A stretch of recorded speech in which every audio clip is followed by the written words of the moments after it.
तो मूवी के स्टार्टिंग में हम लोकी को देखते हैं जो कॉस्मिक क्यूब के बारे में किसी से बात कर रहा होता है, क्योंकि वो कॉस्मिक क्यूब को जमीन पर ले जाकर कोई पोर्टल यानी रास्ता खोलने वाला था जिससे थेनस की आर्मी यहाँ पर आ सके, और ये डील डन हो जाती है। अब हम शील्ड एजेंसी का सीन देखते हैं।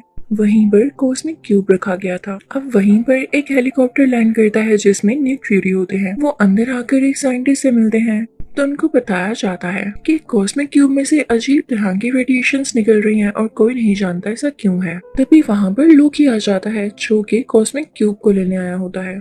सब लोग फौरन से कॉस्मिक क्यूब को गार्ड करने लगते हैं, लेकिन लोकी अपनी पावर्स का यूज करते हुए उन्हें दूर दूर गिरा देता है और कॉस्मिक क्यूब उठाकर भागने लगता है। निक फ्यूरी पीछे से उसे शूट कर रहा होता है और उसके पीछे कार्स में कुछ लोग जाते हैं, लेकिन वो भागने में कामयाब हो जाता है। अब निक फ्यूरी वहाँ के लोगों से कहते हैं कि हमें द एवेंजर्स की टीम बनानी होगी, हमें कॉस्मिक क्यूब को दोबारा से पाना होगा। अब यहाँ पर हमें एक और बात पता चलती है कि शील्ड एजेंसी ने थैनोस और उसके लोगों से लड़ने के लिए एक बहुत ही ज्यादा पावरफुल वेपन बनाया होता है जो कि कॉस्मिक क्यूब की एनर्जी से ही बना था।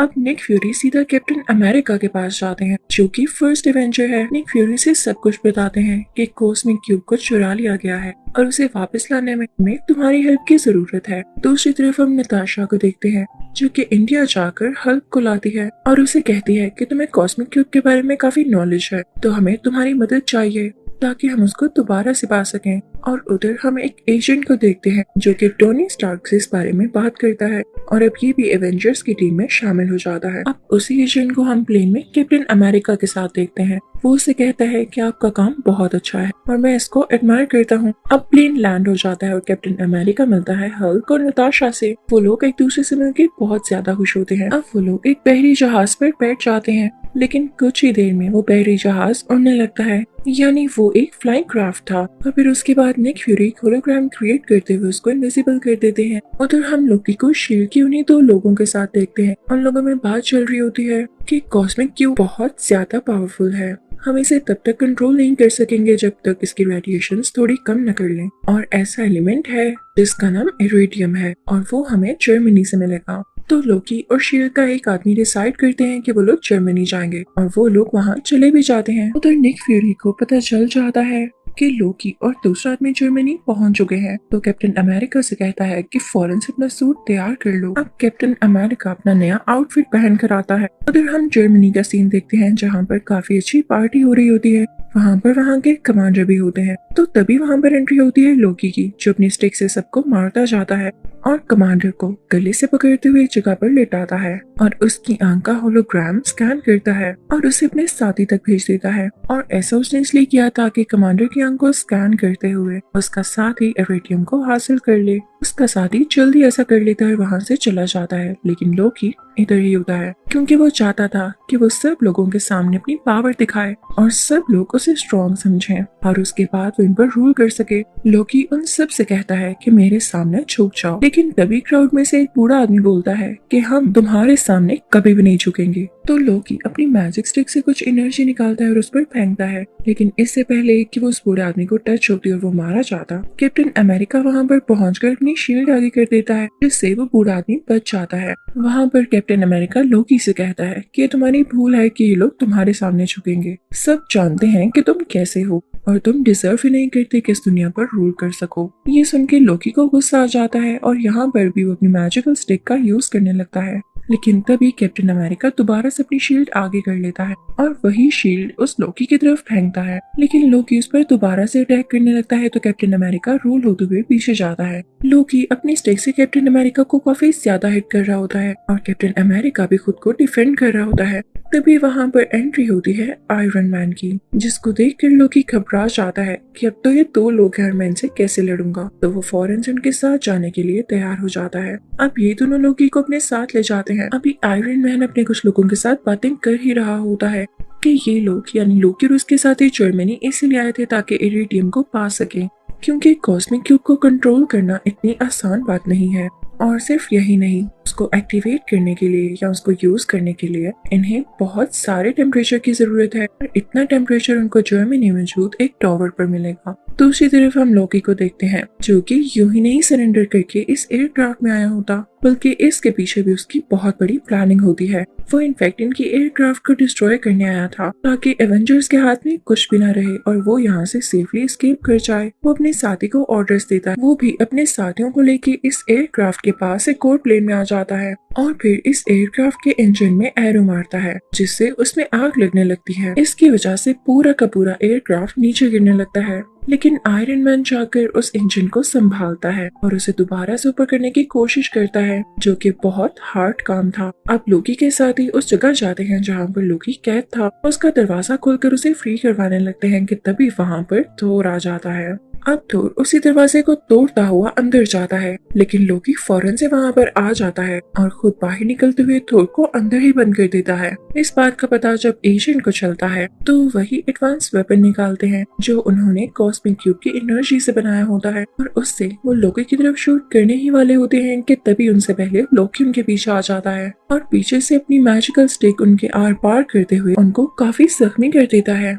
उधर हम नताशा को देखते हैं जो कि लोकी के एक साथी को बहुत जोर से पंच मारती है जिससे वो नीचे जमीन पर गिर जाता है और उधर हम लोकी को यहाँ से एस्केप करता हुआ देखते हैं। वो टावर पर पहुंच जाता है और तो और वहाँ पर मौजूद एक मशीन में उसने कॉस्मिक क्यूब लगा भी दिया था। उधर हम सब एवेंजर्स को एक साथ देखते हैं तो निक फ्यूरी उन्हें बताते हैं कि हमने अपने एजेंट को खो दिया है जो कि कुछ देर पहले उसी स्टिक से जख्मी हुए। सब काफी उदास हो जाते हैं तो आयरन मैन कहता है हमें कैलिफोर्निया में मेरी इंडस्ट्री जाना चाहिए। अब ये सब लोग कैलिफोर्निया पहुंच जाते हैं, लेकिन बुरी बात ये होती है कि कॉस्मिक क्यूब की वजह से पोर्टल खोल दिया गया था और थैनोस की सारी आर्मी यहाँ पे पहुंच जाती है। यहाँ पे सब एवेंजर्स एक साथ हो चुके होते हैं और खल भी गुस्सा करके अपने असली रूप में आ जाता है, जिसके बाद वो उस आर्मी की बस को एक पंच मारता है और उसे फौरन से डिस्ट्रॉय कर देता है। ये सब काफी परेशान होते हैं कि पोर्टल को बंद कैसे किया जाए। तभी निक फ्यूरी को कुछ डायरेक्टर्स की कॉल आती है और वो कहते हैं कि अगर आप लोग इस पोर्टल को बंद नहीं कर पा रहे तो हमारे पास आखिरी ऑप्शन यही है कि हम इस पूरी सिटी को मिसाइल के साथ उड़ा दें और वो मिसाइल जल्दी इधर आ रहा होगा।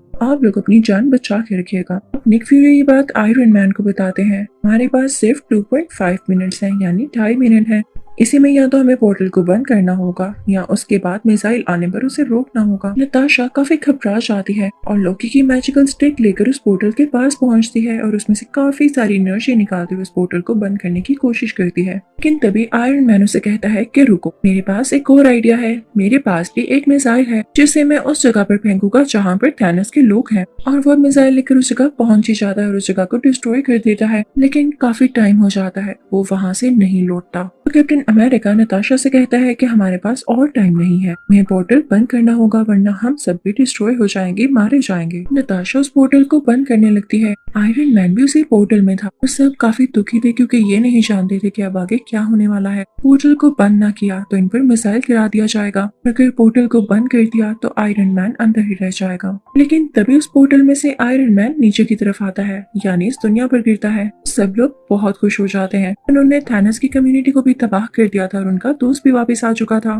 तो सब उन लोगों को काफी अप्रिशिएट करते हैं। अब ये सब एवेंजर्स मिलकर उसी टावर तक जाते हैं, यहाँ पर लोकी को पकड़ लिया जाता है। फिर हम देखते हैं कि थोर लोकी को लेता है और साथ कॉस्मिक क्यूब को भी। उसे अपने साथ लेकर अपने रहने की जगह यानी एस्गार्ड तक पहुंच जाता है, जो कि हमने मूवी थोर में भी देखा था। तो इस मूवी एवेंजर्स के पार्ट 1 के एंडिंग सीन में हम देखते हैं कि एक आदमी थैनोस से कह रहा होता है, जमीन के लोग बहुत पावरफुल हैं, हम इनसे लड़ने के लिए और ज्यादा स्ट्रॉन्ग होना होगा। तभी यहाँ पर थैनोस एक स्माइल पास करता है, यानी उस चीज के लिए भी तैयार है।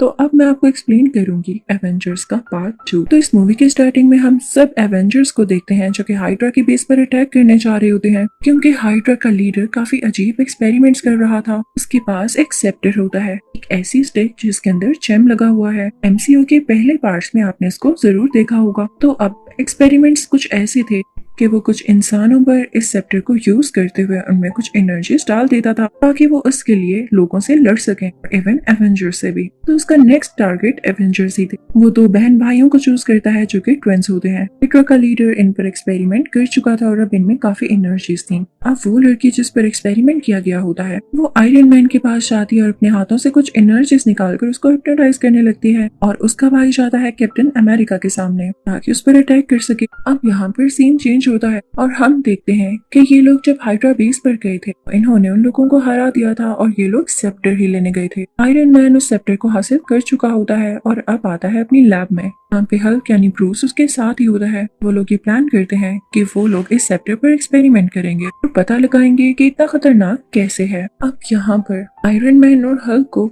बहुत ही खास बात पता चलती है कि इस स्टिक में जो जेम लगा हुआ है वो खुद सोच समझ सकता है, यानी उसमें सोचने की एबिलिटी है, यानी वो खुद ही पावर और एनर्जी जनरेट कर सकता है। तो आयरन मैन और हल्क फौरन से उसके इर्द गिर्द एक डिफेंस लेयर बनाते हैं ताकि वो वहाँ की चीजों को स्कैन न कर सके और ना ही कुछ डैमेज दे सके। लेकिन उन लोगों का ये प्लान फेल हो जाता है क्योंकि ये एनर्जी पहले ही बाकी इलेक्ट्रॉनिक्स तक पहुंच चुकी थी और उन्हें स्कैन करने लगती है। वहाँ पर आयरन मैन का एक और पर्सनल कंप्यूटर होता है जो कि खुद की इंटेलिजेंस रखता था। वो अपने अंदर से रेस निकालने लगता है और सेप्टर से लड़ने लगता है ताकि वो बाकी इलेक्ट्रॉनिक्स को डैमेज न कर सके और ना ही उन्हें रीड कर सके। लेकिन सेप्टर भी अपने अंदर से रेस निकालकर उस कंप्यूटर को डिस्ट्रॉय कर देता है और इसके बाद सेप्टर यहाँ से किसी दूसरे इलेक्ट्रॉनिक में शिफ्ट होकर भाग जाता है। सेप्टर वहाँ से निकलते हुए उस पूरे टावर को डिस्ट्रॉय कर देता है। इसके बाद वो हाइड्रा बेस जाता है ताकि थोड़ा बहुत खुद को रिकवर कर सके और अपनी एनर्जीज को एनहांस कर सके।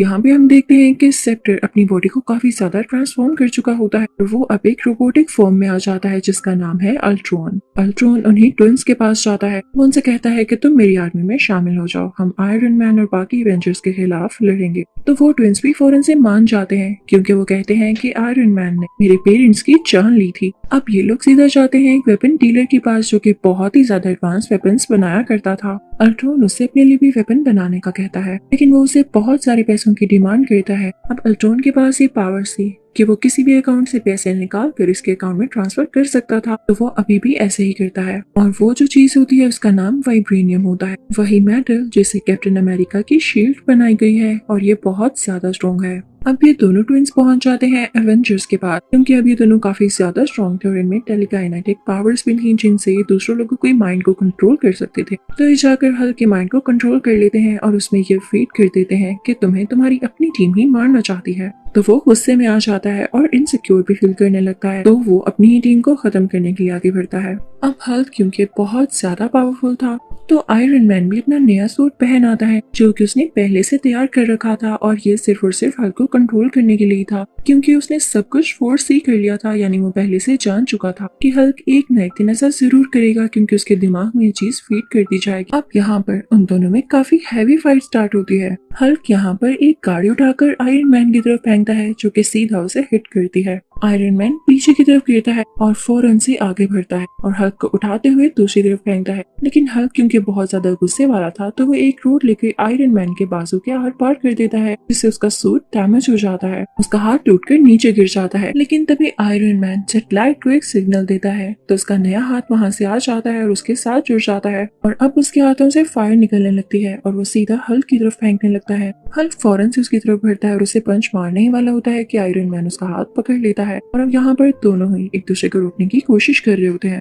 और अब यहाँ पर आयरन मैन हल्क को जोर जोर से जमीन के साथ मारता है। यहाँ पर सब लोग काफी डर जाते हैं कि एवेंजर्स तो खुद ही से लड़ रहे हैं, हमारी क्या प्रोटेक्शन करेंगे। अब ये सारे एवेंजर्स और इनके लीडर्स डिसाइड करते हैं कि हम अपनी बेस चेंज कर लेंगे क्योंकि यहाँ के लोग अब इनको अच्छा नहीं समझते। ये लोग होकाई के घर जाते हैं जो कि इन्हीं का मेंबर था, लेकिन पिछले पार्ट में लोकी ने उसे अपना साथी बना लिया था। अब यहाँ पर थोर एक और आदमी से मिलता है, वो भी इन्हीं का मेंबर था और लोकी का साथी बन चुका था, जो उसे अपने पर किए गए अटैक के बारे में बताता है जो कि उन्हीं ट्विंस में से एक लड़की ने किया था। नेक्स्ट सीन में हम कोरिया को देखते हैं। वहाँ पर अल्ट्रॉन जाता है और एक लड़की से मिलता है। अल्ट्रॉन क्योंकि उसे जेम की पावर से बना होता है तो वो चाहता था कि उसी जेम को एक बार दोबारा से यूज करके उसे वाइब्रेनियम के साथ मिलाकर और ज्यादा स्ट्रॉन्ग किया जाए। तो उस लेडी से कहता है कि तुम मेरी इस काम में मदद करो, लेकिन तभी वहाँ पर उन ट्विन बहन भाइयों में से लड़की उसका माइंड रीड कर लेती है तो उसे पता चलता है कि ये उसी सेप्टर को दोबारा से वाइब्रेनियम के साथ मिलाकर अपने लिए एक बहुत पावरफुल वेपन तैयार करना चाहता है ताकि इससे ये सब इंसानों को मार सके और यहाँ पर रूल कर सके। तो उसे ये बात बिल्कुल अच्छी नहीं लगती क्योंकि वो खुद भी एक इंसान थी। वो काफी रोने लगती है। अल्ट्रॉन से कहती है कि हमें तो ये लगता था कि तुम आयरन मैन के अगेंस्ट हो, लेकिन तुम तो पूरी दुनिया को खत्म करना चाहते हो, तो सॉरी, इस काम में हम तुम्हारी कोई हेल्प नहीं करेंगे। तभी वहाँ पर एंट्री होती है कैप्टन अमेरिका, नताशा और होकाई की। वो लोग वहाँ से कोई सिंथेटिक बॉडी लेने आए थे। नताशा उस प्लेन का दरवाजा खोलती है जिसे सिंथेटिक बॉडी वो लोग हासिल कर लेते हैं। अब ये लोग बेस पर आते हैं जहाँ पर आयरन मैन उसको यूज करते हुए अपना कंप्यूटर वापस लाने की कोशिश करता है। अब यहाँ पर थोर भी अपना हैमर लाता है और उसमें से काफी ज्यादा इलेक्ट्रिसिटी और एनर्जी निकालने लगता है ताकि वो उस जेम को एक्टिवेट कर सके। तो उसे पता चलता है कि ये जेम कोई आम जेम नहीं बल्कि ये 6 इन्फिनिटी स्टोन्स में से एक स्टोन है। और तभी यहाँ पर जनरेट होता है एक और कैरेक्टर जिसका नाम है विशन और ये इसी स्टोन से बना है। अब वो दोनों ट्विंस भी एवेंजर्स के साथ मिल चुके होते हैं क्योंकि वो ह्यूमैनिटी को बचाना चाहते थे, क्योंकि वो ये नहीं चाहते थे कि बाकी लोग भी उसी तरह मारे जाए जैसे उनके पेरेंट्स मारे गए। अब ये लोग सारे मिलके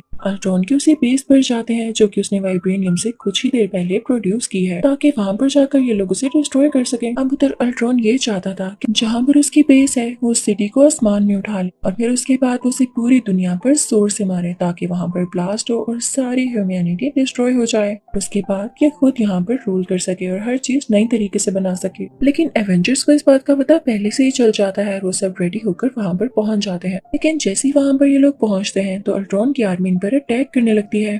ये लोग उनको रोकने की कोशिश करते हैं लेकिन तभी वहां पर निक फ्यूरी आ जाते हैं जो उन पर फायरिंग शुरू कर देते हैं। इस लड़ाई में उन ट्विन बहन भाइयों में से उस भाई की जान चली जाती है। इसकी वजह से उसकी बहन को बहुत ज्यादा दुख होता है और वो रोने लगती है और ये डिसाइड करती है कि वो अल्ट्रॉन को मार डालेगी और उसे खत्म ही कर देगी। वो लड़की अल्ट्रॉन के पास जाती है, अपनी पावर्स का यूज करते हुए उसका दिल उसकी चेस्ट से बाहर निकाल लेती, जैसे उसने किसी फोर्स और अट्रैक्शन का यूज किया हो। उसमें इतनी पावर्स जो थी। यहाँ पर अल्ट्रॉन मारा जाता है और किसने सोचा था कि इसे मारने वाली यही लड़की होगी। लेकिन तभी वहाँ पर एक और रोबोट आता है जिसका स्ट्रक्चर अल्ट्रॉन जैसा ही था। वो उस मशीन को एक्टिवेट कर देता है जिससे सिटी का पार्ट ऊपर उठने वाला था। अब वो शहर का हिस्सा आसमान में ऊपर आने लगता है और तेजी से नीचे गिरने ही वाला होता है। लेकिन आयरन मैन और थोर वहाँ जाकर उसको रोकते हैं और आयरन मैन अपनी चेस्ट में से कुछ एनर्जी निकालता है जिससे वो सिटी वहीं डिस्ट्रॉय हो जाती है। यानी यहाँ पर अब अल्ट्रॉन भी डिस्ट्रॉय हो चुका था और उसका ये प्लान भी खत्म हो चुका था। यानी अब कहीं पर डिस्ट्रक्शन नहीं होगी। मूवी के लास्ट सीन में हम देखते हैं एवेंजर्स का एक और बेस बनाया गया है। अब थोर इन लोगों से कहता है कि मुझे एस्गार्ड वापस जाना होगा क्योंकि जो 6 इन्फिनिटी स्टोन्स मैंने अपने विजन में देखे हैं मुझे इन पर कुछ रिसर्च करनी है। और फिर कैप्टन अमेरिका और नताशा बाकी लोगों को भी एवेंजर्स की टीम में शामिल करने के लिए उन्हें काफी अच्छी ट्रेनिंग देने लगते हैं और उनको नए नए तरीके सिखाने लगते हैं। मूवी तो यहाँ पर खत्म हो जाती है लेकिन इसके पोस्ट क्रेडिट सीन्स में हम थैनोस को देखते हैं जो कि कहता है कि मैं किसी पर ट्रस्ट नहीं करूंगा और मैं खुद दुनिया में जाकर उसे डिस्ट्रॉय करूंगा। और इसी के साथ ये मूवी यानी एवेंजर्स के दोनों पार्ट्स यहाँ पर कंप्लीटली एंड हो जाते हैं।